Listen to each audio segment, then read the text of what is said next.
About a century ago, a curious trend emerged in the world of art. Posing as contemporary, abstract, and avant garde, the movement consumed much of the artistic enterprise.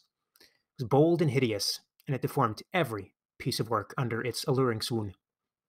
Artgoers were mesmerized. Could this be art? What about this? It struck me a few years ago while visiting the Metropolitan Museum of Art. Most of the gallery was downright captivating. Of course, for centuries, artists had spent years mastering their craft. Da Vinci took 4 years to complete the Mona Lisa, and Van Gogh had practiced for 10 before producing Starry Night. The Latin etymology for the word art derives from a term meaning to fit together. Seeing an object fulfill its potential by merging fragmented elements is a uniquely satisfying experience. A purposeful brushstroke is, for the artist, the only thing that stands in the way of uncovering the latent depth that goes unnoticed in a human smile, a clear night, or a stone building. Nietzsche said that we possess art not to perish of the truth. Not, I think, because the truth is a murdering sociopath, but because art is a lie that reveals the truth. In that way, art is a paradox. It mimics her subject, enough to smuggle in its spirit, but not enough to be a copy of it. In that way, good art is like truth. It's fragile. Varying any of its qualities to a considerable degree renders it deceitful, uncanny, cheap, or just downright absurd. One of the most iconic works of that period, about 100 years ago, is The Fountain, a urinal purchased in 1917 from an ironworks store with the words R. Mott written on it. A far cry from the masterpieces of a Raphael or a Rembrandt, the art critics heaped the hallelujahs on it. One wrote, quote, "It does not take much stretching of the imagination to see in the upside-down urinal's gently flowing curves the veiled head of a classic Renaissance Madonna or a seated Buddha." Others waxed more philosophically, calling the piece a, quote, "manifestation of the Kantian sublime, an object that strikes down an idea while allowing it to spring up stronger." The message was clear from the avant-garde art world and best summarized by philosopher Stephen Hicks. Art was something you pissed on. In The Republic, Plato describes Leontinus, who couldn't stop himself from taking his fill of the sight of corpses. He asks how something so publicly detestable can be so privately desirable. And his predicament, I think, illustrates an early take on the struggle between reason and passion. Of course, the macabre has its modern-day equivalents. Whether rubbernecking at a car accident or venturing into a gory corner of the web, the desire to ignite a passionate spectacle is something many of us take private pleasure in. The grotesque, frankly, has a curious and addictive quality, and empirical studies show that we go out of our way to seek it. Disturbingly, participants in one study preferred to view socially harmful content involving death or violence in social scenes like war over neutral content. Negative experiences are more memorable and cognitively burdensome because they're more relevant to the survival of an organism. Negative information is also chaotic and less predictable than positive news, so it requires more cognitive horsepower to process and act upon. And it's why Leontinus just couldn't look away from those corpses. And it's why we just can't help ourselves when it comes to contemporary and modern art. But should that preclude it from being meaningful? That depends, for we can only appreciate somebody like a mime whose attempts to gesture speechlessly at a shared reality. In the same way, we can only appreciate a painting, a sculpture, a piece of architecture by its attempts to point at an ineffable truth. But when a work of art gestures at itself, it becomes an empty statement of self-referential irony. Its chief concern is to subvert our view of art, not expand it and our perspective of reality. Historical forces are partly to blame here. The advent of the Industrial Revolution and photography brought the cost of mimicry effectively to zero, forcing many artists in new creative directions. Where once art was the sole judge of capturing the essence of reality, photography supplanted it in a blink of an eye. Why take weeks or months to capture a moment on a canvas when a mere screen tap can capture it forever? The classics that had once inspired generations were diluted and commodified into permanent copies, making them accessible to all. Photography irreversibly altered the art world, creating an infinite supply of masterpieces. Philosopher Walter Benjamin points out that technology had wrought a loss of authenticity, irreparably damaging the essence of what it meant. Technology was going to leave artists effectively out of a job. So in their quest for authentic self-expression, the new purpose of art, they dared to be chaotic. This shift from mimicry to creation, from mimesis to poesis, marked a critical juncture in art's rejection of transcendental standards. Without the North Star of reality mimicry, art devolved into an exercise of self-expression, and the judges of good art would be the artists themselves. This unconstrained ethos unleashed new creative energies in the art world. Critiquing what it saw as the power structures that had long defined art, art's new goal was to force society to re-examine what good art was supposed to look like by trolling the snobby elites that had set the standards for too long. It achieved this by rejecting art's traditional role of being reflective of the world to being performative for the world. And because meaning had always been something outside of the art itself, not imputed by it, the art establishment found itself in a bit of a predicament. If those with power solely defined meaning, then the standard for meaning was arbitrary. Art became a vehicle to showcase the authenticity and bravado of the artists, not a mechanism to reflect on reality. The distinction between good art and bad art therefore disintegrated, and slowly, the value of art wasn't in its beauty, but in its shock and resale value, whether something was authentic to an artist. And that's because authenticity moved away from being authentic to reality to being authentic to the artist who made the painting to begin with. And of course, the more authentic and the more unexpected and the more provocative the art, the larger the audience. The irony, of course, is that as art became more critical of the elites, the faster it became a financial asset of its own, priced and traded by the very same elites whose tastes it was supposed to subvert. It was even too much for an early observer of this phenomenon to fathom. The godfather of nihilism itself derided l'art pour l'art as a snake biting its own tail, without a value system. Most of us today largely agree with Nietzsche. Contemporary art is ugly and meaningless. It lacks transcendence. Now, if life imitates art more than art imitates life, we can start to think and imagine what society would look like if it started to get its cues from this movement. Such a society would become as obsessed with subjectivity and authenticity as it would be with rejecting objectivity and tradition. Its youngest and most vulnerable, yearning for meaning while navigating a troublesome project of building authentic identities, would rely more on external validation of others as they seek to subvert all notions of tradition. Unrequited validation would spiral them into a mental fragility. The new sacred altar would be the safe space. Such a society would also forego traditional family structures for the illusion of self-actualization. Its citizens would be disillusioned from political and social and civic processes and feel paradoxically lonelier despite technologies designed to network them with one another. People would grow apathetic toward organized religion and, in its stead, seek ways to disconnect themselves from themselves through meditation and mindfulness. Its techno-utopians would build alternative virtual realities, and its billionaires would build rockets to escape the planet. Rich in resources but impoverished in meaning, such a society would suffer from a crisis of meaning. Of course, the relationship between meaning and transcendence doesn't require a religious mystic to see. If art became meaningless after decoupling from its purpose of reflecting reality, consider how our society finds meaning today. We really only have two options. Option one is to embrace the transcendent as a source of meaning, things outside of our material reality. Option two is to find meaning within some self-sufficient framework. Our only natural choice is actually option one. But let me prove that to you by looking at what happened to a community of thinkers who vied and failed with option two. Right around the turn of the last century, as the art world started to fold in on itself, mathematicians felt on top of theirs. They thought they had figured out everything there was to know about math. Except for a few dozen pesky mathematical puzzles, most mathematicians believed their craft was consistent, that is, without contradiction, and complete, which is to say, provable. Then, in 1931, a young and sickly mathematician called Godel dropped a bomb on his world. He discovered that at the heart of math and the logic of math itself lay a theorem that showed that some mathematical statements, given certain assumptions or axioms, could never be proven true or false within those assumptions. Consider the following.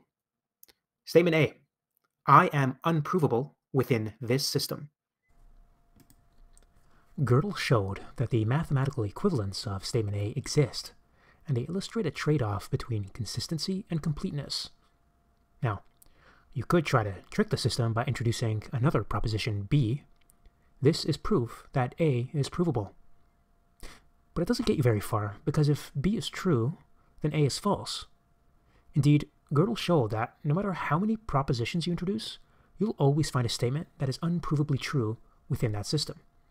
Statement B would only make sense if it were outside the system referred to in A. Indeed, only axioms outside a system can make sense of every truth contained within a system. B can only make sense if it were wholly other than A.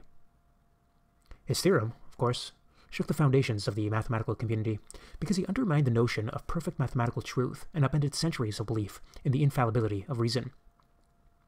No matter how many new propositions you introduce into a system, you'll always come up with paradoxical truths. Any attempt to stamp out those paradoxes away with even more assumptions will only create new paradoxes, ad infinitum.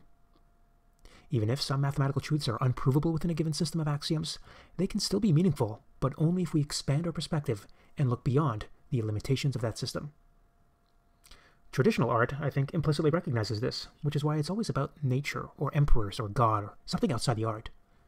The authenticity obsession with modern art, however, renders it almost a series of statements about itself, and it's reminiscent of Statement A.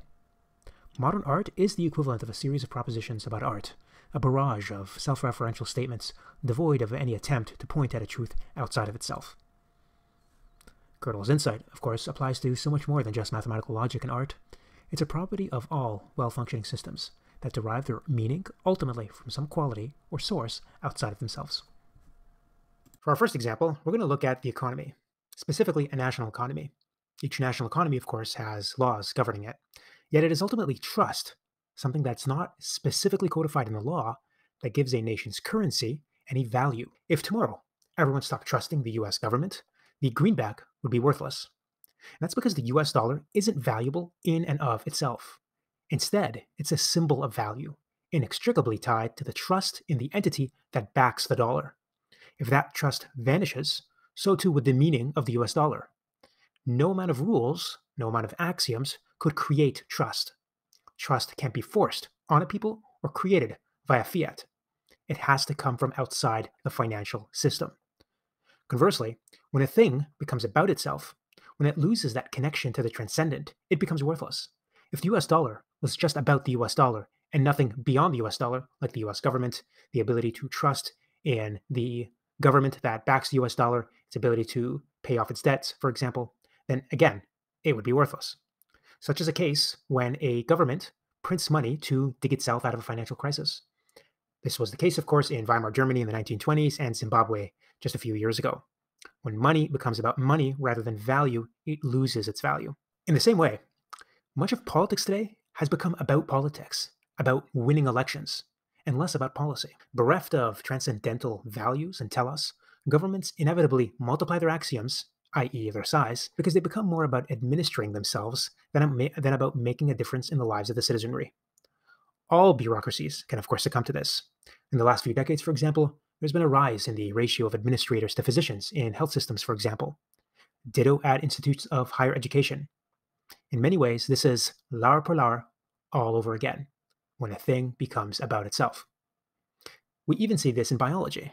Cancer, for example, is the biological analogy of a self-referential system, a system that is programmed to promote its own growth for its own sake, often, and in cancer's case, always, at the expense of the host, the patient. Now, there are genes, like the BRCA1 gene, that are responsible for coding proteins that act as caretakers, ensuring that DNA that's damaged ends up being repaired. But in breast cancer, this BRCA1 gene acquires a mutation, preventing it from repairing a DNA. So when a DNA gets a mutation, that doesn't stop it from multiplying itself, the cell inevitably goes into overdrive. They even trick the body into driving resources, like blood vessels, to the tumor to promote the growth of the system. It's a self-referential system, and it endlessly multiplies itself until the entire thing collapses upon itself. Even language itself is meaningless if its symbols, the words or letters used in language, don't point to something beyond those words and letters. Meaning cannot exist within a system in and of itself. It needs transcendence. Without it, our systems ends up like the mythical Narcissus, who gazed in a pool of his own reflection, ultimately leading to his death. It's a cautionary tale about the dangers of self-absorption and self-referential systems.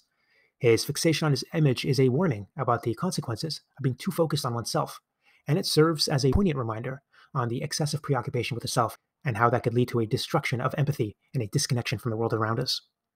Even spiritual traditions have a concept that goes against self-referential systems. C.S. Lewis, for example, warns about the dangers of pride. It is a spiritual cancer, he called it. And pride, of course, is the motherlode of all sins. It was the sin that had Satan fall from the heavens. So is it any surprise that we need religion? Our instinct for religion is not only natural and good, it seems, but a necessary feature, not a bug, to stave off the propensity of us, and the institutions we create to fall into the spiral of self-reference. We cannot ground ourselves in ourselves, so instead, we invented calendars, sacrificed animals, and erected monuments to appease God, the ground of being himself. There is no human society, wrote American sociologist Talcott Parsons, without something modern social scientists would classify as religion. And so peculiar is this behavior to humans that, among the many names granted to our race, the most distinguishing might be Homo religiosus. Our history is a series of grunts and gestures toward truths beyond our senses, abiding in a territory so ineffable we fought one another for centuries over how to articulate it. Most of us intuitively feel that something about being human transcends the material world, that our humanity is more than our flesh and blood. Like Gödel's theorem, we recognize that we cannot make sense of this system without appealing to some axiom beyond it. The fact that our universe is so intelligible suggests that the meaning we see in it isn't something intrinsic to it, but something that sits outside of it. And this isn't merely a feeling, I think. It's a deeply held thread of collective wisdom that, in the last few centuries, we've drifted away from. In its stead, a dangerous lie cropped up about the nature of reality, and it spread in the name of rationality and enlightenment, relegating the transcendent realm to superstitious folklore, contrived fantasies of a primitive imagination, hardwired to see conscious agency in every bush and tree. The long and challenging birth pangs of progress, according to this myth, led to enlightenment in the 15th century, and a foolproof scientific method that enabled us to create transformative technology. So rather than relying on stories, we'd be better off to understand and control our world by breaking it down into smaller and smaller bits. It's a science of divide and conquer, and its effects are unmistakably positive. Science created technology, industry, industry capital, and capital consumerism, the last stop in the journey to a post-theistic society, servicing and indulging every human need and want. This lie is called reductive materialism. Other people would call it naturalism, and it's the idea that reality consists of nothing but physical matter. It isn't just wrong, mind you, it's dead wrong. It's flat earth level wrong. It also isn't science, but a rather lousy take on a branch of philosophy called metaphysics, which describes the ultimate nature and constitution of things. Reductive materialism is the metaphysical belief that things can be understood by breaking them down into smaller and smaller bits, until you have nothing but small bits of mass or energy. Anything that defies a material explanation is either an imaginary personal construct or an arbitrarily defined social construct, both of which, either way, are nothing more than the byproducts of neurons. No gods, no spirits, no free will, just subatomic particular stuff that came into being with a hot Big Bang and would disappear from being with a cold, quiet whimper. This myth consigned religion as a vestigial mental organ of a bygone era, with no place in the public square, the government corridor, or the university hall. Religion was just an illusion of our warm and wet brains, a bogus coping mechanism meant to quell our fear of the unknown. Humans were nothing more or less than biology. Biology was nothing more or less than chemistry, and chemistry was nothing more or less than particle physics, the intrinsic stuff that constituted existence. The sooner people realize this, the faster we would be free of the superstitious shackles that had hobbled our ancestors, and build a society based on the crisp edicts of humanism and the unassailable methods of science. It was the dawn of Homo saeculum and secular humanism.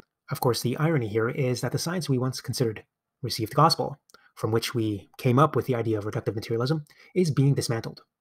Quantum physics, for example, is putting human consciousness potentially back in the driver's seat of reality, because it collapses the wave function.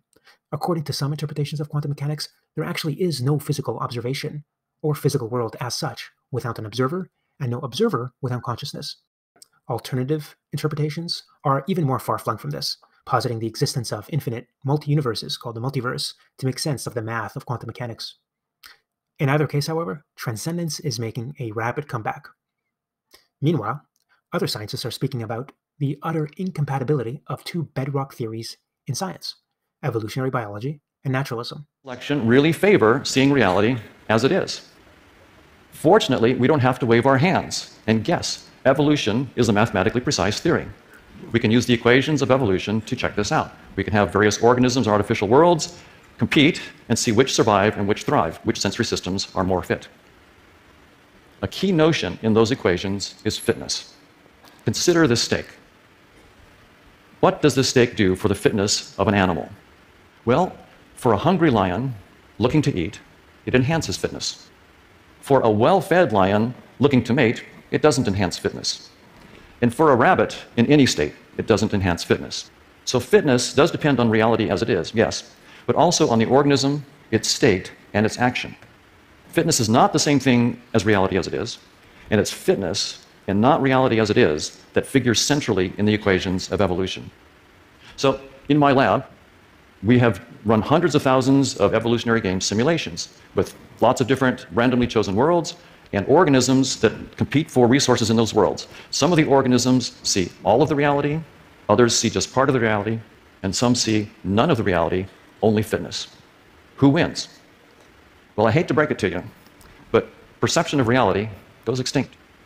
In almost every simulation, organisms that see none of reality but are just tuned to fitness drive to extinction all the organisms that perceive reality as it is. So the bottom line is evolution does not favor vertical or accurate perceptions. Those perceptions of reality go extinct. Deeper structures, that of reality that transcend space-time, such as this interesting figure, the amplituhedron, are actually now thought and theorized to underpin the physical world. These objects are meant to simplify the math that harmonizes the physics of space and time, making these things more fundamental to experience than space-time. It's a transcendental mathematical object meant to make sense of space-time. Now, similar tremors are affecting the world of psychology. Over 100 years of empirical observation resist conventional explanations offered by reductive materialism. This book, for example, Irreducible Mind, completely changed my life.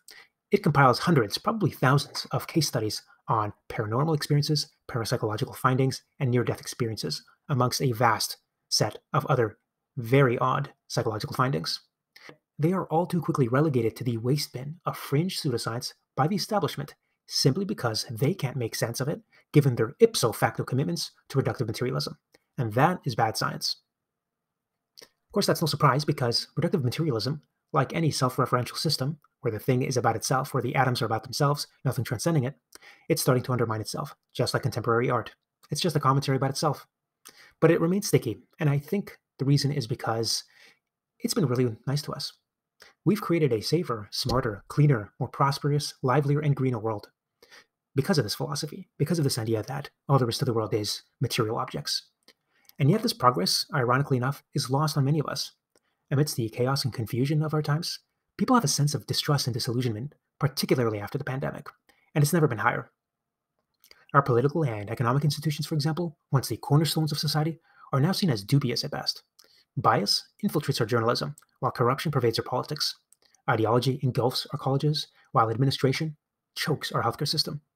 Our schools are failing our children, and a never-ending stream of misinformation distorts our sense of reality. Scholars dub this current predicament a meaning crisis, which is a set of circumstances challenging to articulate yet widely experienced. It's left many of us with a sense of disconnection, confusion, and disillusionment with the world and the institutions around them. But we are meaning-seeking machines, and we've evolved mechanisms, like religion, to thwart self-reference. Unfortunately, modernity has systematically undermined these proclivities in every sphere of our lives, and it all started with reductive materialism. A wise rabbi once taught that man cannot live by bread alone. But in our effort to live by bread alone, we've neglected another equally important appetite, our need for transcendence. Traditionally in the West, our lives were ordered around satiating this need by telling us a story, an unprovable truth at the heart of the Christian message. And that message is that love, the thing that allows us to transcend the very thing that makes us human, isn't just a feeling or a pattern of sacrificial behavior, but a drama that plays out fractally from the smallest functional unit of a parent-child to the largest, between humanity and God. It's a love that lowered itself into our system to enliven it with meaning and ultimately save itself from itself. And with all good love stories, the lover creates and sustains the beloved, often at the expense of the lover. It's a tale told in the immortal image of the crucified Christ, one of the most illustrated scenes in art history, the eternal symbol of the transcendent entering into our system and giving it, and all of creation, meaning. The lover's death seals his bond with the beloved, and by returning to life, he fulfills his promise to conquer the enemy of existence itself, death. Humans cannot live meaningfully without the higher purpose. We need more than just bread. But for too long, we fooled ourselves into thinking otherwise, thanks in no small part to reductive materialism. It is high time, though, that we re-engage with these ancient traditions, the stories we've dismissed all too quickly in favor of a self-referential system. We have to dig ourselves out of the meaning crisis and reignite our love and appreciation for the transcendent.